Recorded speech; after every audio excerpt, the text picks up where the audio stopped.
Когато в една връзка се появи тежка диагноза или някакъв много сериозен жизнен срив, статистиката всъщност показва нещо доста стряскащо.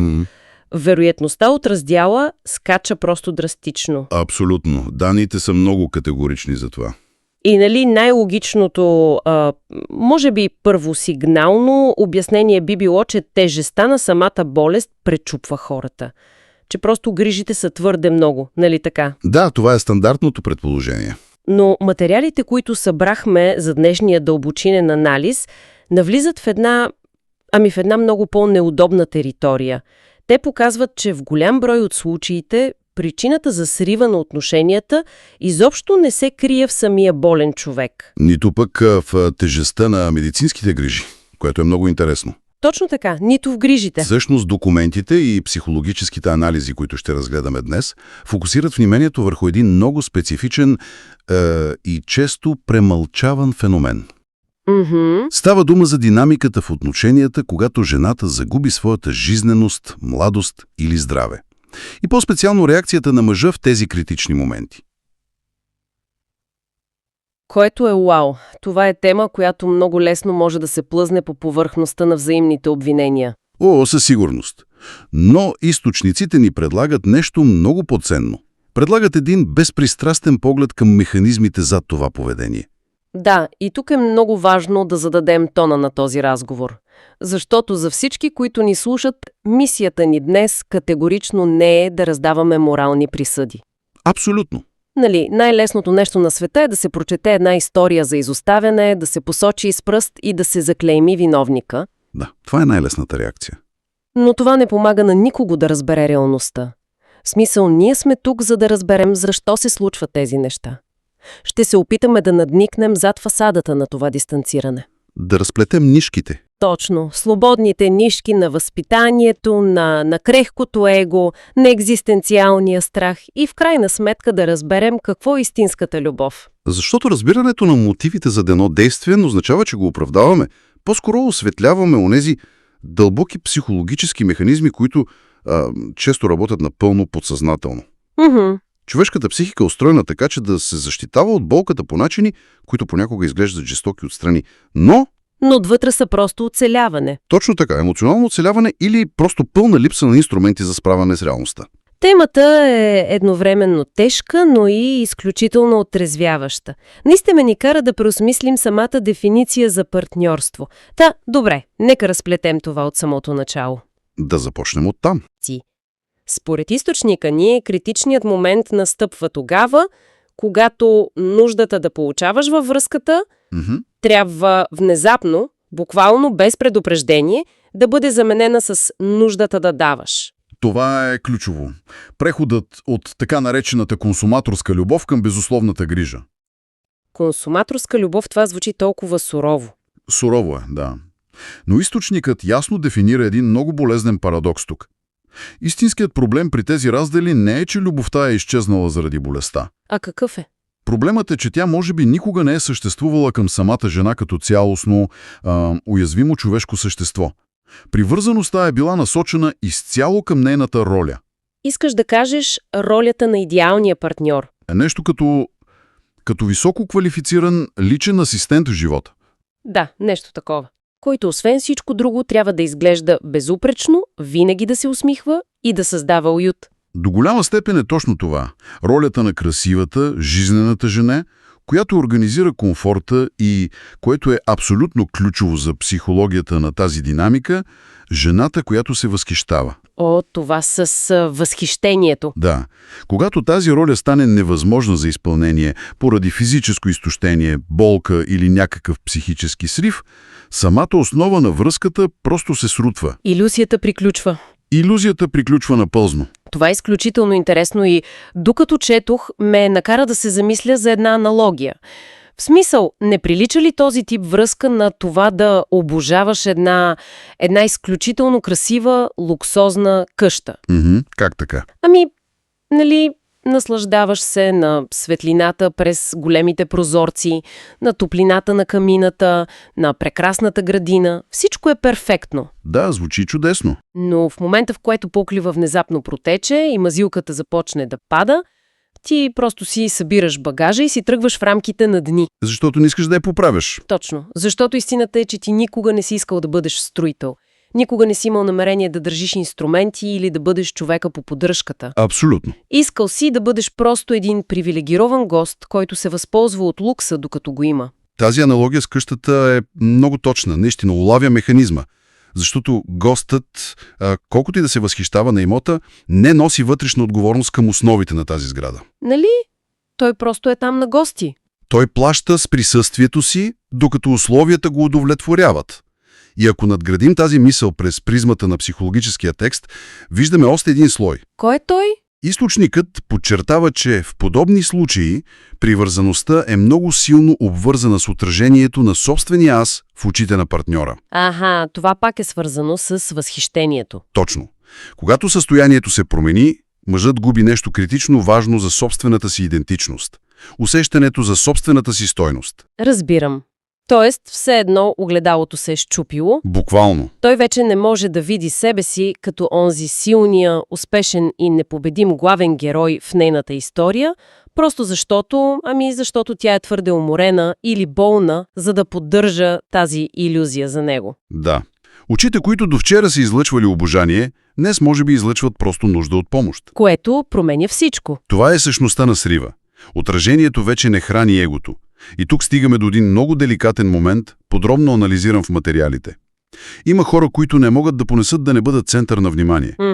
Когато фокусът се измести изцяло върху нуждите на болния партньор, системата им за значимост спира да работи. За някои това е равносилно на емоционално задушаване. Разбирам логиката, наистина. Но това неизбежно води към един много по-голям въпрос за мен. Слушам те. Щом става ясно, че има бягство от неудобството и от загубата на това его-утвърждаване, откъде изобщо идва тази липса на капацитет? Защо съществува толкова дълбока неподготвеност да се посрещне промяната в ролите? Това е чудесен въпрос. Защото източниците ни дават един отговор, който е едновременно суров и много показателен. Обществото. Начинът, по който се моделират половете от най-ранна възраст. Това е, може би, един от най-важните акценти в целия анализ – социалното програмиране. Точно. Текстът изрично подчертава контраста във възпитанието. Исторически, жените са систематично учени и насърчавани да бъдат тези, които търпят. Да, които поемат грижата. Тези, които поставят нуждите на семейството пред своите, имат цял социален скрипт за това. И се очаква да го следват безусловно. А посланието към мъжете е коренно различно. Те са учени да отхвърлят слабостта. В много традиционни модели слабостта е заклеймена, тя е нещо, от което трябва да се дистанцираш. Значи мъжете са възпитавани да бъдат онези, които решават проблемите. Нали знаеш, така наречените фиксари? Да, хората, които поправят нещата. Обществото им казва, твоята стойност се измерва в това да изкарваш пари, да поправяш счупеното, да осигуряваш решения, но материалите сочат, че те често нямат изграден емоционален речник, за да се справят с болката. Да, нито вътрешния капацитет просто да стоят в една стая заедно с болката. И виж сега, това звучи логично на теория, обаче честно казано искам да повдигна един леко провокативен въпрос тук. Давай. Разбирам концепцията за решаващия проблеми, но не е ли това малко удобно оправдание? В какъв смисъл? В смисъл, не звучи ли като лесно извинение за липса на елементарна човешка емпатия? Нещо от сорта на «не мога да поправя болестта ти с гаечен ключ или с пари, затова просто ще те оставя да се оправяш сама». Това е напълно валидна критика и в интерес на истината самият текст я докосва. Но за да бъдем напълно обективни към психологическата реалност, трябва да разберем едно нещо. Това не винаги е съзнателен, злонамерен избор на егоиста. Не е ли? Не. Често това е просто пълна парализа на системата. Мъжът е обучен да действа. Решаването на проблеми е неговата зона на комфорт. Основата на самочувствието му. Точно. А хроничната болест или дълбокия психически срив създават ситуация, която категорично отказва да бъде решена. Защото не можеш да поправиш хронична болест. Да, тя не изисква действие, тя изисква присъствие. Изисква огромна емоционална издържливост да понесеш факта, че си абсолютно безсилен да промениш реалността. Разбирам. Тоест, самото изправяне пред нелечим проблем се преживява като персонален провал за тях. Буквално като провал. Когато един човек, чиято цяла самооценка е построена върху идеята «аз мога да оправя нещата», се сблъска с нещо неуправимо, той не просто не знае какво да прави. Той губи представата за това кой е самият той. Това е точната формулировка. Настъпва тежка криза на идентичността. Анализът показва, че чувството на провал пред нерешимия проблем води до пълен емоционален блокаж. Значи и усещането за безпомощност ги смазва. Смазва ги. Да, толкова е чуждо на възпитанието им, че вместо да останат и просто да бъдат опора, което изисква друг вид сила, те психически изключват. Дистанцирането тук е класически защитен механизъм.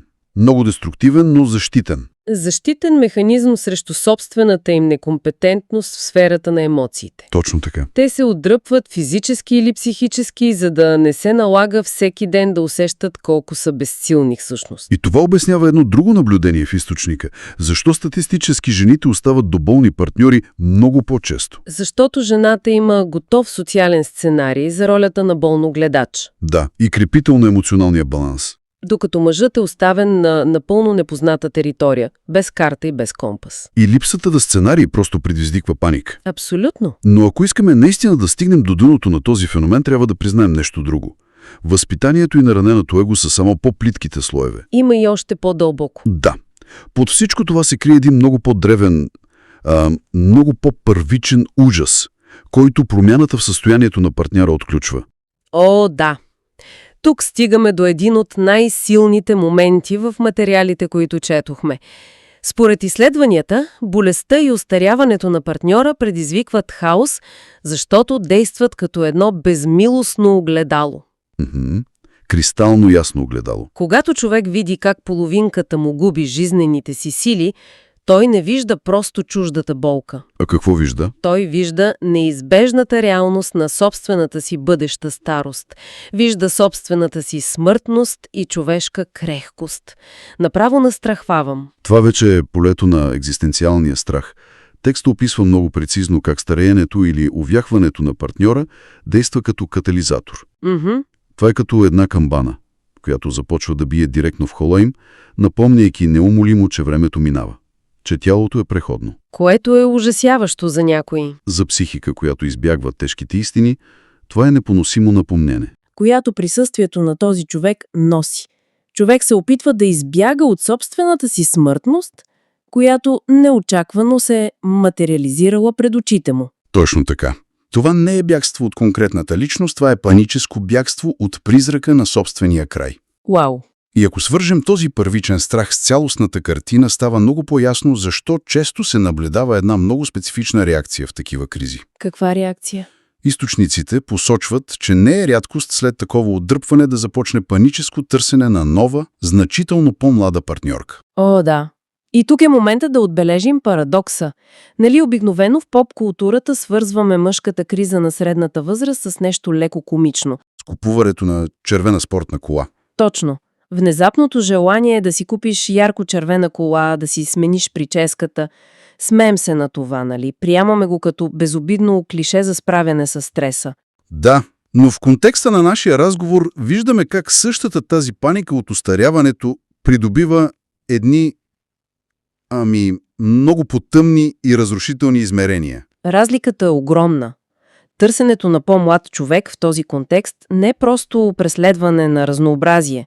Психологическият анализ го определя като отчаян, често напълно несъзнателен опит да се върне времето назад. Това е вид емоционално и жизнено вампирство. Вампиризъм за младост. Това е много силен термин. Идеята е, че ако стоиш достатъчно близо до някой, който е млад и жизненен, част от тази жизненост сякаш ще се прехвърли върху теб, нали? Поне такава е подсъзнателната илюзия. Чрез присъствието на човек, който все още не мисли за края, ти си изграждаш изкуствена илюзия за собственото си безсмъртие. Опит да избягаш от вледеняващата реалност на тялото си. Когато едни млади очи те гледат с възхищение, страхът от смъртта временно утихва. Това е изключително мощен механизъм за отричане на реалността. И ако обобщим до тук, болестта има силата да предизвика цяла верига от катастрофи. Да, От срив на егото до екзистенциален ужас. Което логично ме води към един много сериозен въпрос относно природата на самите взаимоотношения. Какъв е той? Дали болестта наистина разрушава тези връзки? Или тя просто влиза в ролята на един безкомпромисен прожектор, който осветява сцената и показва какво всъщност е имало там през цялото време? Изследванията в материал е категоричен по този въпрос и прави много важно уточнение. Аха. Болестта много рядко има силата да унищожи една автентична, дълбока и здрава връзка. Реалността е, че много от отношенията, които се разпадат, са били вътрешно кухи, много преди появата на симптомите. Значи болестта не създава празнината. Не, тя просто сваля маската на удобството. Сваря маската и показва с абсолютна ясността кой е бил там от истинска привързаност и кой е бил там просто защото му е било изключително удобно. Точно. Защото е имало топла вечеря, подреден дом, възхитен поглед. И болестта просто променя условията на договора. И едната страна решава, че сделката вече не е изгодна. Това е момента на истината, в който се разкрива дали любовта е била транзакционна. Но тук е жизнено важно да не спираме до тази мрачна констатация. Да, има и добра страна. Реалността не е съставена само от бягство. Изрично се отбелязва, че има много мъже, които не просто не изоставят партньорите си, но се превръщат в абсолютни стълбове на подкрепа. Хора, които с години наред, ден след ден, се грижат за болния до себе си с огромна, непоколебима отдаденост. Това са невидимите герои. И знаеш ли, има нещо много показателно в това как днешната култура реагира на тези два напълно различни сценария. Какво имаш предвид? Драматичните истории за предателство, историята за човек, който си е събрал багажа и е избягал, тези истории моментално стават публични. О, да, генерират кликове и скандали.